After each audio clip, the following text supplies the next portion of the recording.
अब राहुल गांधी के लिए 13-14 दिसंबर का दिन, आप इस तारीख को नोट कर लीजिए, पार्लियामेंट की प्रोसीडिंग्स जरूर देखिएगा। तब आपको समझ में आएगा कि कांग्रेस का भविष्य क्या है। और जो कांग्रेस के भविष्य के रूप में होनहार दिखाई दे रहे हैं राहुल गांधी और प्रियंका वाड्रा, उनमें कितनी समझ है राष्ट्रीय मुद्दों की, संविधान की, जनतंत्र की, जनतांत्रिक मूल्यों की और उससे जुड़े सिद्धांतों की, इसकी परीक्षा होने जा रही है। और आप मानकर चलिए कि इस सेशन के बाद, और ख़ास तौर से 13-14 दिसंबर को जो होगा, इसका अंदाज़ा आप अभी से लगा सकते हैं, क्योंकि किसी भी व्यक्ति को परखने के लिए, उसकी क्षमता को जानने के लिए 20 साल का समय कम नहीं होता है।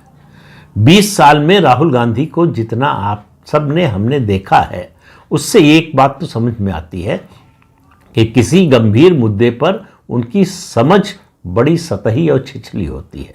वो जिस तरह से बोलते हैं, विषय को जिस तरह से प्रस्तुत करते हैं, उससे अच्छा विषय भी, उससे भी लोग कन्विंस नहीं हो पाते। लेकिन अभी 13-14 दिसंबर का इसके लिए इंतज़ार करना चाहिए। पूरा लोकसभा चुनाव संविधान के मुद्दे पर लड़ा। अब संविधान के बारे में कितना जानते हैं, उनको ये शायद समझ में नहीं आया कि संविधान के मुद्दे पर बहस का मतलब सबसे ज़्यादा सवाल कांग्रेस पार्टी पर खड़े होंगे। संविधान में पहला संशोधन जवाहरलाल नेहरू ने कराया, और किस लिए? अभिव्यक्ति की आज़ादी को कुचलने के लिए। और मौलिक अधिकारों की बात कर रहे हैं, ये अभिव्यक्ति की स्वतंत्रता की बात कर रहे हैं, नरेंद्र मोदी को डिक्टेटर बता रहे हैं। तो इस मुद्दे पर मैंने पहले भी बताया था कि एक जो है लेफ्ट की मैगजीन थी थापर साहब की, जो केरल से निकलती थी, तिरुवनंतपुरम से, और दूसरी पत्रिका थी संघ की, ऑर्गेनाइजर, मतलब संघ का मुखपत्र माना जाता है उसको, ऑफिशियली तो नहीं है लेकिन उसको माना जाता है।